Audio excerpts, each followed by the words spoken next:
शारदीय नवरात्र शुरू हो चुका है और सभी जगह से बस माता रानी के जयकारे ही सुनाई दे रहे हैं। माता को प्रसन्न करने के लिए भक्तों के द्वारा भी तरह तरह के उपाय किए जा रहे हैं। नमस्कार, मैं हूं आपके साथ श्रुत सन्हा और या देवी सर्वभूतेषु के इस खास कार्यक्रम में एक बार फिर से आप सभी का स्वागत है।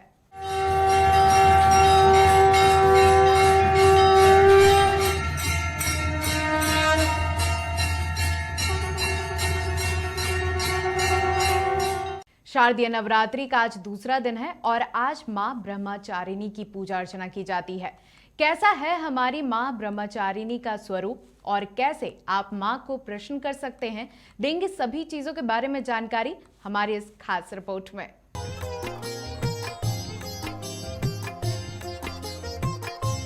मां दुर्गा का दूसरा रूप ब्रह्मचारिणी भक्तों और साधकों को अनंत फल देने वाली मानी गई हैं। इनकी उपासना से मनुष्य में तप, त्याग, वैराग्य, सदाचार, संयम की वृद्धि होती है। जीवन के कठिन संघर्षों में भी उसका मन कर्तव्य पथ से विचलित नहीं होता है। मान्यता है कि माता ब्रह्मचारिणी की कृपा से सर्वत्र सिद्धि और विजय की प्राप्ति होती है।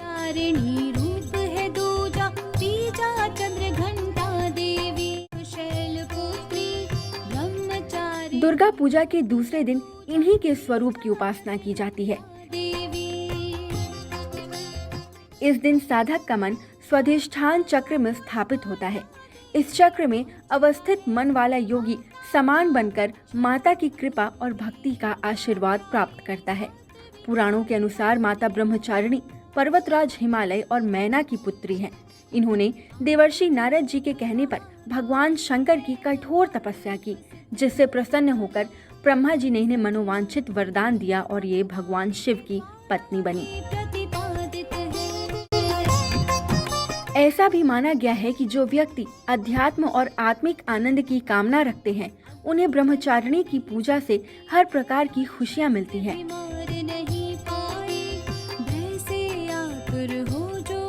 इनकी पूजा करने वाले की इंद्रियां नियंत्रण में रहती हैं और वो मोक्ष का भागी बनता है।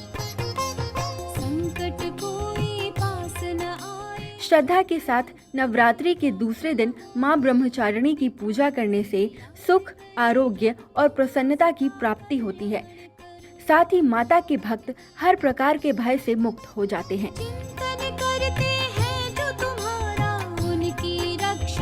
मां ब्रह्मचारिणी यानी तप का आचरण करने वाली।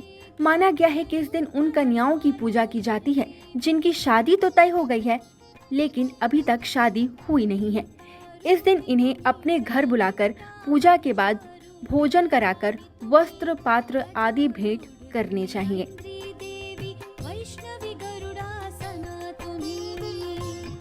तो जिस तरह हमने पहले दिन आपको बताया कि किस तरह से आप इस नवरात्रि मां जगदम्बा की पूजा अर्चना करें, कैसे आपको मां का आशीर्वाद मिलेगा, उसी तरह से आज नवरात्र के दूसरे दिन भी पूजा पाठ की विधियों के बारे में बताएंगे और आखिर आज आप ऐसा क्या अर्पित करेंगे कि मां की आपको विशेष कृपा मिल सके। इन सब के बारे में आपको विशेष जानकारी देंगे। हमारे साथ स्टूडियो में मौजूद हैं आचार्य कृष्णकांत जी। एक बार फिर से आपका बहुत बहुत स्वागत है हमारे समाचार प्लस झारखंड बिहार में। तो आपसे पूछना चाहूंगी कि नवरात्र के दूसरे दिन माता ब्रह्मचारिणी की पूजा अर्चना की जाती है।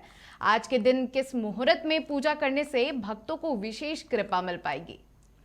समाचार प्लस के सभी दर्शकों को आचार्य कृष्ण की तरफ से अनंत शुभकामनाएं। आज शारदीय नवरात्र का द्वितीय दिवस का पावन मुहूर्त चल रहा है। सारे भारतवर्ष के सनातन धर्मावलंबी भक्त का मन देवीमय हो गया है।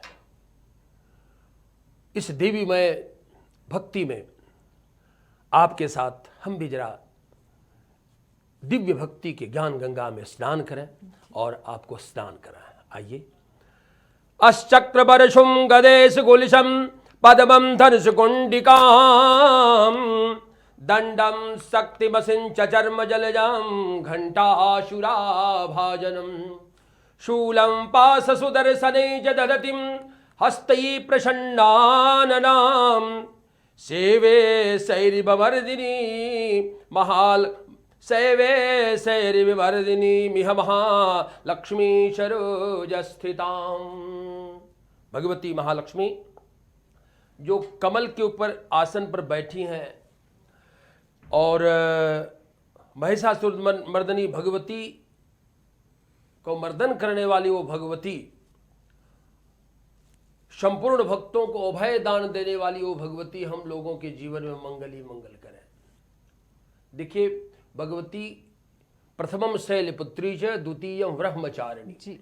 आज ब्रह्मचारिणी का द्वितीय दिवस है। भगवती दुर्गा के नव शक्तियों में दूसरा स्वरूप का नाम ब्रह्मचारिणी है और ब्रह्मचारिणी देवी के कर कमलों में अक्षमाला कमंडलू धारण किए हुए भगवती भक्तों के परम सिद्धि को देने वाली, भक्तों के संपूर्ण कार्य को बनाने वाली देवी का पावन मुहूर्त चल रहा है। भक्त जिस कामना से ब्रह्मचारिणी देवी की पूजा करते हैं, भगवती उन सभी कार्यों को पूर्ण करती है। और भगवती को महाशक्ति के रूप में भी लोग पूजा करते हैं। महाशक्ति देवी स्वयं है और आराधना करने वाले भक्तों को सफलता का योग भगवती बनाती है ब्रह्मचारिणी। ब्रह्मचारिणी भगवती को दिव्य लाल पुष्प से अर्पित करके उनको प्रसन्न करें। भगवती को द्वितीय दिवस के पावन मुहूर्त में देवी को गुड़ से बने सुंदर पकवान भगवती को अर्पित करें आप, और फल में लाल सेव, दिव्य काश्मीरी सेव भगवती को अर्पित करें और गुड़ से बने हुए सुंदर पकवान विशुद्ध घी में निर्मित बनाकर भगवती को बड़े श्रद्धा भाव के साथ अगर आप पूजन करते हैं तो भगवती आप पर प्रसन्न होंगी। एक बात। दूसरी बात क्या है कि महाशक्ति की आराधना करने से भौतिक संपदाएं मिलती हैं। अगर भगवती की महाशक्ति की पूजा करेंगे, इतिहास इसका प्रमाण है, भौतिक संपदा के लिए इस भारत भूमि में, इस भारत माता के पावन दिव्य स्थली में जितने भी भक्त राजा महाराजा हुए वो सभी देवी के भक्त हुए। आज जो भी देवी की भक्ति करते हैं उनको साम्राज्य मिलता है, जस मिलता है, कीर्ति मिलता है, ऐश्वर्य मिलता है। मैं पहले भी कई बार कह चुका हूं कि भगवती ऐश्वर्य देने वाली देवी हैं। भौतिक संपदाएं सब कुछ मिल सकती हैं आपको, लेकिन मोक्ष नहीं मिल सकता। मोक्षदायिनी तो भगवान विष्णु है, भगवान तिरुपति है, वेंकटेश है, चतुर्भुज नारायण भगवान सशंक चक्रधारी श्री राम है, कृष्ण है, अर्थात वैकुंठ के वासी भगवान नारायण है, वही मोक्ष देते हैं। किंतु इस शारदीय नवरात्र में आप देवी की आराधना करेंगे, शैलपुत्री की आराधना करेंगे तो भगवती आपको ऐश्वर्य देंगी और दैहिक, दैविक, भौतिक तीनों तापों को समन करके आपके जीवन में आनंद की वर्षा करेंगे। जो भगवती की आराधना करते हैं, भगवती उन पर प्रसन्न होकर उन्हें अभय दान देती है और उनके जीवन के सभी विघ्नों को हरण करके सुख, सौभाग्य और समृद्धि प्रदान करती हैं। तो आपको शैलपुत्री की आराधना तांत्रिक मंत्रों से, वैदिक मंत्रों से, लौकिक मंत्रों से, जो मंत्र आप जानते हो उसी मंत्र से भगवती की आराधना करें तो भगवती आप पर प्रसन्न होंगी और आपके घर में आनंद की वर्षा होगी और आपका जय जय होगा।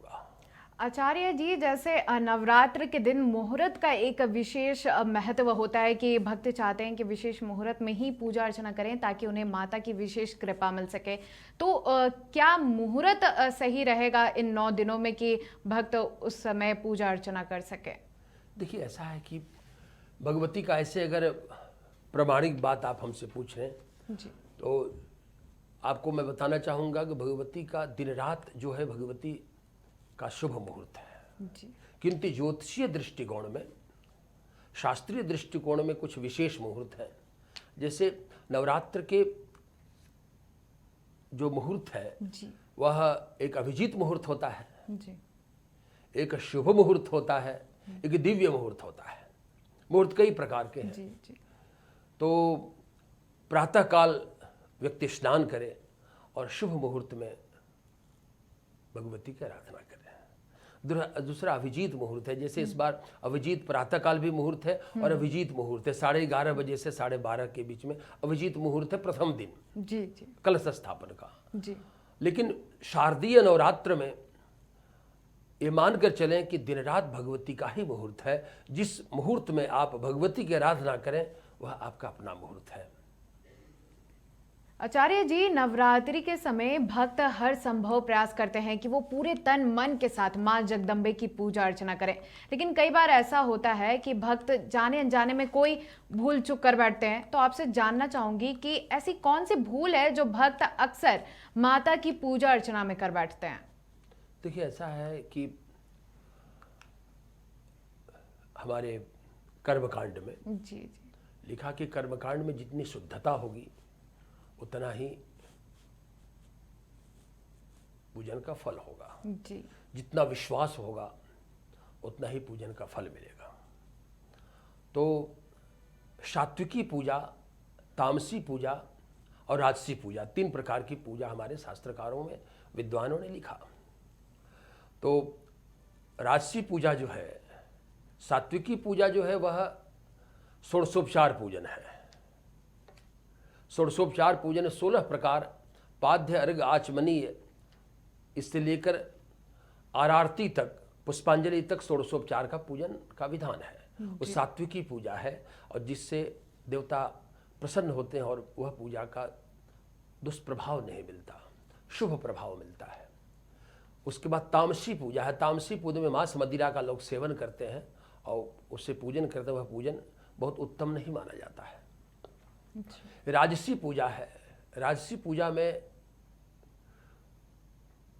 महंगी से महंगी वस्तुओं का उपयोग करते हैं लोग। जी सुवर्ण का पात्र हो, चांदी का पात्र हो इत्यादि, मैंने उसे राजसी पूजा कहते हैं। राजसी पूजा अर्थ आप जितने समृद्धवान होंगे उतना ही श्रेष्ठ वस्तु आप लाएंगे, उतना ही श्रेष्ठ वस्तु से पूजन करेंगे। जी तो सात्विकी पूजा सबसे श्रेष्ठ पूजा है, जिस पूजा में अमीर गरीब सभी वर्ग के लोग पूजन करने में सक्षम होते हैं। जी बिल्कुल। और वही पूजा फलदायी है। और देवता तो भगवती को तो दयामयी कहा जाता है, करुणामयी कहा जाता है। और कुपुत्रो जाए तक क्वचिदपि कुमाता न भवति। पुत्र कुपुत्र हो सकता है लेकिन माता के भी कुमाता नहीं होती। जी इस घोर कलिकाल में संपूर्ण ब्रह्मांड में माँ के जैसा कोई ममतामयी नहीं है, चाहे वह जन्म की माता हो चाहे धर्म की माता हो।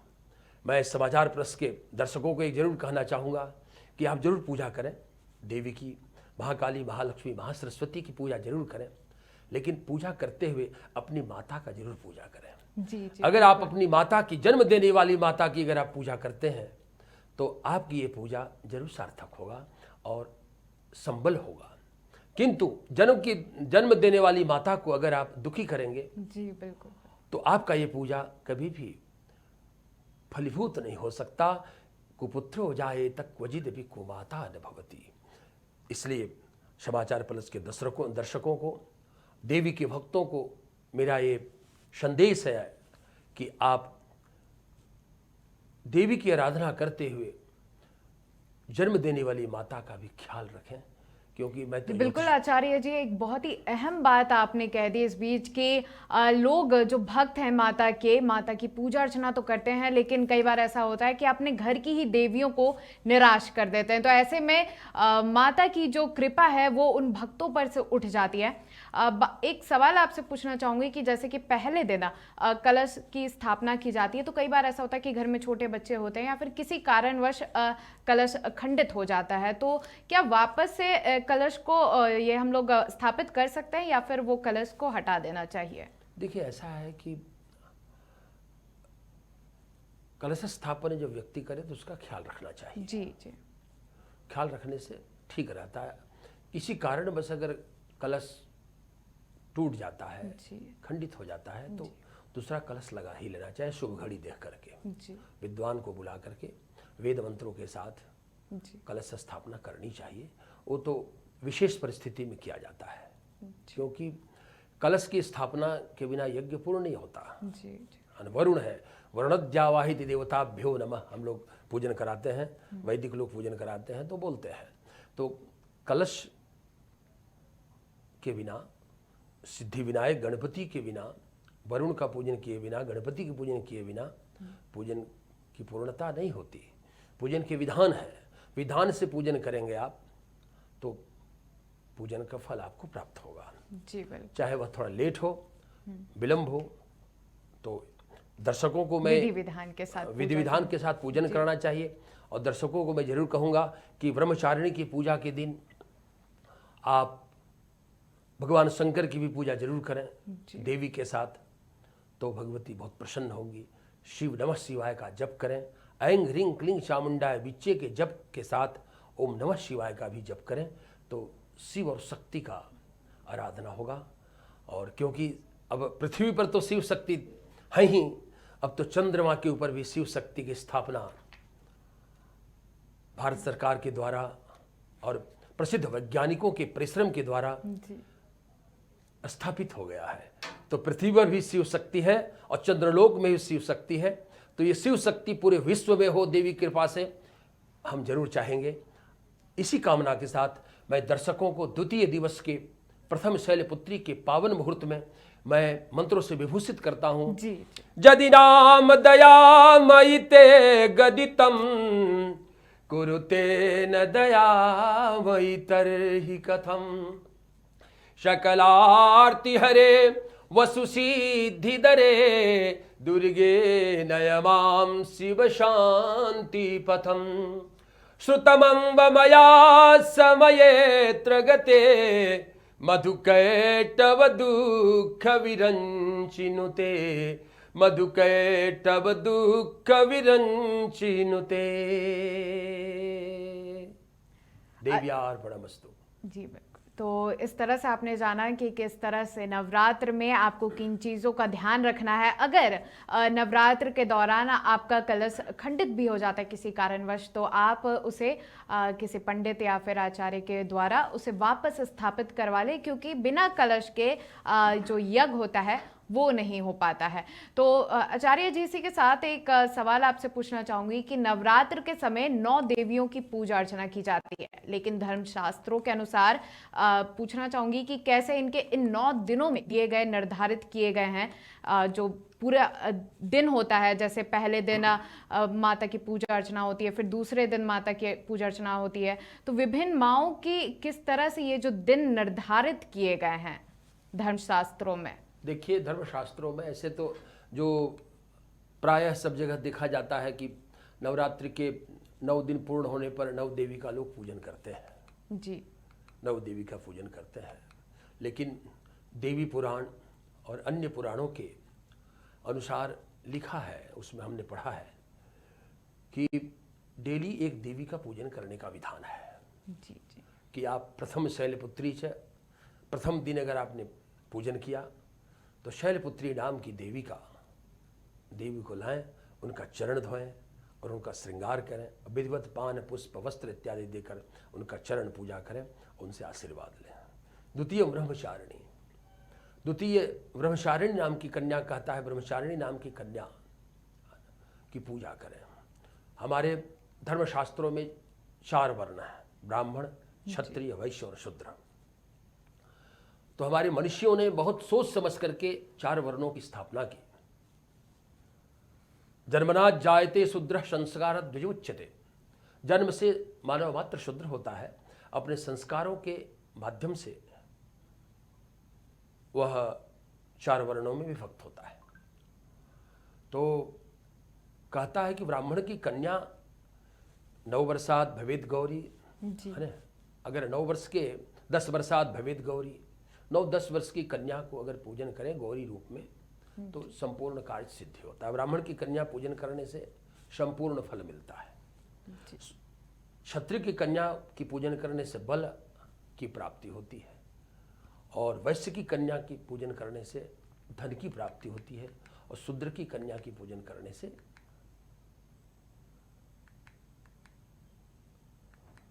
व्यक्ति के जीवन में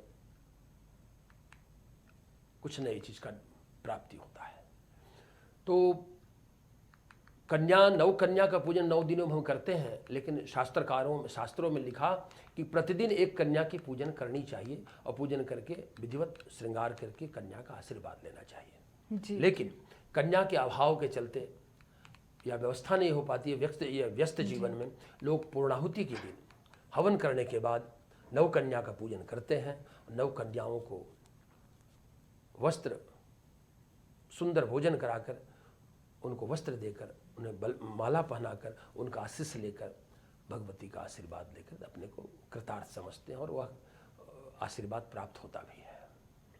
आचार्य जी, जैसा कि नवरात्र के पहले दिन माँ शैलपुत्री की पूजा की जाती है, फिर दूसरे दिन माँ ब्रह्मचारिणी की, फिर चंद्रघंटा की, तो माता के इन तीनों स्वरूप को अगर देखें तो काफ़ी शांत स्वरूप दिखाई पड़ता है माता ब्रह्मचारिणी का, और फिर धीरे धीरे माता का विकराल रूप भी देखने को मिलता है। तो माता के शांत स्वरूप को पहले रखने के कुछ विशेष मायने बताए गए हैं क्या धर्मशास्त्र में? देखिए, ऐसा है कि देवी पुराण में लिखा कि प्रथम शैलपुत्री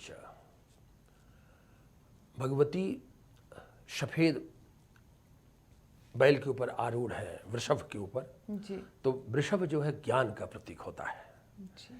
व्यक्ति को सबसे पहले ज्ञान होता है, ज्ञान जब होता है तो उसको भक्ति जगता है, भक्ति जगता है तो वैराग्य हो जाता है। यह श्रीमद् भागवत महापुराण का एक संदेश है जी। जो सभी शास्त्रों में लागू होता है। तो हमारे विद्वानों के द्वारा 9 दिनों में भगवती भक्त के कई रूपों में आती हैं।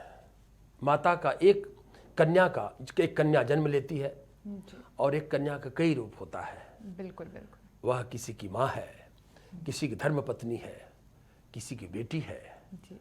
और किसी की बुआ है, किसी की मामी है, किसी की चाची है। उसी तरह से भगवती 9 रूपों में भक्तों की यहाँ जाती हैं। जिस भाव से भक्त निवेदन करता है उस भाव में भगवती उसे आशीर्वाद देती है और उसके जीवन को कृतार्थ करती है। इसलिए 10 महाविद्या हैं, 9 दुर्गा हैं। तो प्रथमम शैलपुत्री च, द्वितीयम ब्रह्मचारिणी, तृतीयम चंद्रघंटेति कुसुमांडेति, चतुर्थकम पंचमम स्कंधमातेति, षष्ठम कात्यायनीति च, सप्तमम कालरात्रिति, महागौरीति चाष्टमम, नवम सिद्धिदात्री च। 9वीं जब आएगा तो संपूर्ण सिद्धि, अर्थात आपने जिस कामना से देवी की आराधना करने के लिए सोचा, संकल्प लिया, वो भगवती पूर्ण करके आशीष देकर मानव को धन्य करती है। तो आचार्य जी, जैसा कि आपके माध्यम से हम सभी ने जाना कि किस तरह से माता के स्वरूपों को यहाँ पर दर्शाया गया है हमारे धर्मशास्त्र में। जिस तरह से आम महिलाओं के अलग अलग स्वरूप होते हैं, उसी तरह से माँ के भी अलग अलग स्वरूप हैं। तो आचार्य जी, आपसे पूछना चाहूंगी कि माँ ब्रह्मचारिणी की पूजा में भक्तों को ऐसा कौन सा फूल, कौन सा प्रसाद चढ़ाना चाहिए, किस मंत्र का जाप करना चाहिए जिससे माता की विशेष कृपा भक्तों को मिल सके? देखिए, ऐसा है कि भगवती के ब्रह्मचारिणी की आराधना के लिए जो नित्य मंत्र पढ़ते हैं वो तो है ही, किंतु भगवती को सिद्ध कुंजिका स्तोत्रम और 32 नामावली है जी। 32 नामावली दुर्गा सप्तशती के अंदर है। उस 32 नामावली के मंत्र को जपना चाहिए, सिद्ध कुंजिका स्तोत्रम के मंत्रों को जपना चाहिए। और दुर्गा सप्तशती के शब्द है ओम ह्रीं, केवल ओम ह्रीं बीज मंत्र है, इसका जप करनी चाहिए। ओम ह्रीं, दर्शक लोग जरा लिख लें, ओम ह्रीं। मात्र 2 शब्दों से बना ये मंत्र, 2 शब्दों से बना। क्या मतलब होता है इस मंत्र का? देखिए, बीज मंत्र है, बीज मंत्रों का अपार अर्थ होता है जी। इसमें लक्ष्मी का अभिनिवेदन है, लक्ष्मी का निवेदन। ओम ह्रीं लक्ष्मी का बीज मंत्र है। लक्ष्मी का बीज मंत्र से आवाहन करेंगे तो महाकाली, महालक्ष्मी, महासरस्वती तीनों की कृपा बरसेगी। मंत्र छोटा है किंतु इसका प्रभाव बहुत अधिक है। और भगवती से निवेदन करें। भगवती की आराधना में कमलगट्टे की माला, लाल चंदन की माला का उपयोग बड़ा मंगलदायी है।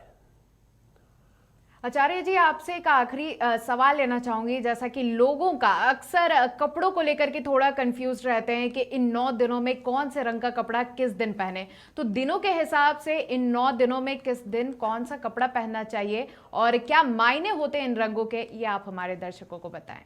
देखिए, ऐसा है कि मानव जीवन में ज्योतिषीय दृष्टिकोण में, मैं ज्योतिषज्ञ हूँ, जी कथावाचक हूँ, कथा के माध्यम से भक्तों को आनंद प्रदान करता हूँ और ज्ञान भक्ति और ज्ञान गंगा के में स्नान कराता हूँ। जी भविष्य वक्ता हूँ, इसलिए भविष्य के बारे में कुछ मार्गदर्शन देता हूँ। ज्योतिषीय दृष्टिकोण से उन्हें मार्गदर्शन देता हूँ।